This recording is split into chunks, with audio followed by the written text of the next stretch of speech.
Hej! Välkomna till Kamera Bild som är i Japan tillsammans med Sigma. Nu är vi på högkvarteret och vi har kollat in lite nya produkter från Sigma. Så nu sitter jag här med Kazuto Yamaki. Hej!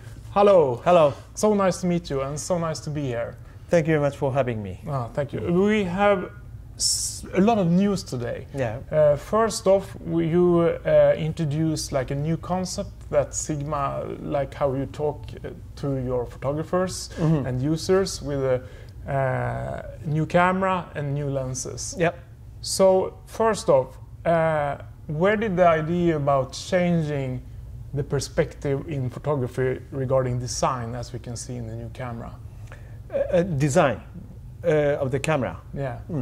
I noticed that many, of course, everybody know that many people now use a smartphone as a daily camera. But I also noticed that many other people are looking for the camera which they can use every day, but that they can't find the right camera for them. So we want to be the company which supplies such a perfect camera for them. Yeah, okay. And for the BF, as a lot of our readers have already seen, it doesn't have that many buttons, and just like, what was it, 3 buttons? And yeah. So the idea behind that is like to ease for the photographer? Yes, we wanted to make the very simple user interface camera. Yeah. I believe it's the easiest camera to use. I've been thinking for many years that the current digital cameras user interface are quite complicated because we basically carry on the UI system from film camera and having additional buttons and dials for digital photography. So we wanted to reorganize, menu system and the user interface from scratch to optimize for the digital photography. And it's also engineering concept. I mean, if you look at it from one piece of aluminum, is it hard to make it that way? It takes over 7 hours, so it's kind of a headache as a corporate manager. But I really like the very superb feel. Yeah, but isn't that the beauty of it? I mean, when you have a beautiful camera in your hand, you know how it's made, the concept works. I tried it myself downstairs, and I think it looks really nice. Thank you. And it works also very well. I haven't tried it that much just around here, but the autofocus, everything works really well. So thank you very much. That's nice. I really wanted to create a camera that their value lasts long time. Yeah. In other words, I like to make a camera which has a timeless value. So this simple design could be beautiful maybe 5 years later, 10 years later, or 20 years later. Like timeless. Timeless, yes. That's nice. So what I have to ask is the BF, what does it stand for? BF stands for Beautiful Foolishness. This word is taken from the book, very old book, maybe 100 years ago. It was written by 100 years ago by Japanese researcher called Tenshin Okakura. He was trying to introduce the Japanese culture through the event of the tea ceremony. We do a tea ceremony. And the title of the book is called Book of Tea. Through the tea ceremony, he tried to explain what is Japanese culture. And beautiful foolishness is everything we experience every day.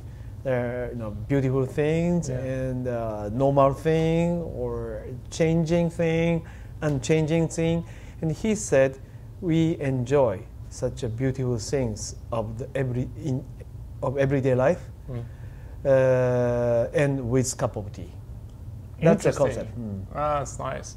And also regarding concept, I know you also changed like the logo and how to speak with the photographers in that kind of sense. Is that like an idea with the new camera, or is it just overall? Just overall. We know that right now many people take photos, mainly with a smartphone. But the photography has become very important for human beings. So I have to think about the future of the company, not 2 years ago, 2 years later, 10 years later, 20 years later, 30 years later.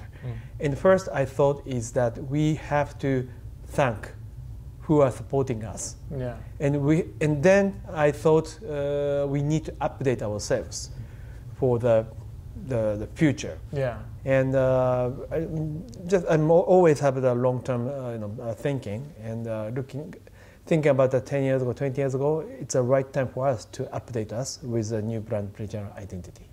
Interesting. Regarding this big thing here is 300-600 sports. How long does it take to develop a lens? Well, it takes long time. I don't remember, probably 3 years. 3 years. Okay.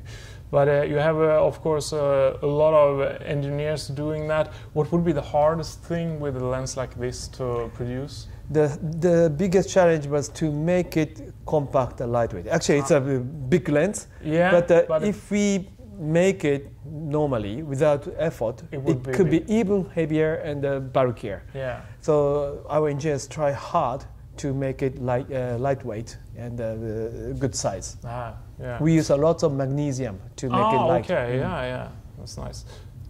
So when making, do you think it's have changed how hard it is to develop new lenses today if you look back like 10, 20 years? Because of the powerful computer, it becoming a relatively easier to design the optics. Yeah.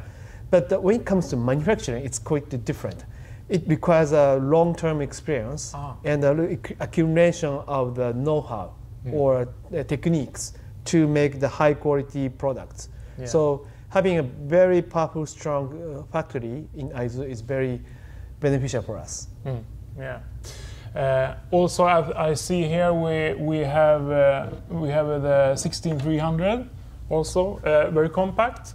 Can you tell me something about that? Yeah, this is the highest zoom ratio all-in-one zoom lens for APS-C camera, 18.8 times. And this is perfect for travel and also other things, which versatility is very important. Yeah. I see. Yeah, it's very portable, so it looks also really nice.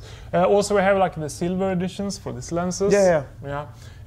And I think you have a quite nice setup here. Thank you. And also, all today, it's been a lot of interesting to hear you talk about how you produce everything, what the ideas behind everything was in the introduction you had earlier.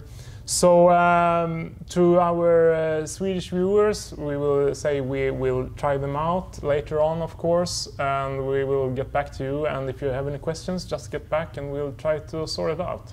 So Kazuto, thank you very much. Thank you very much. Nice meeting you. Nice meeting you. Okay. Ja, tack säger vi. Hej då.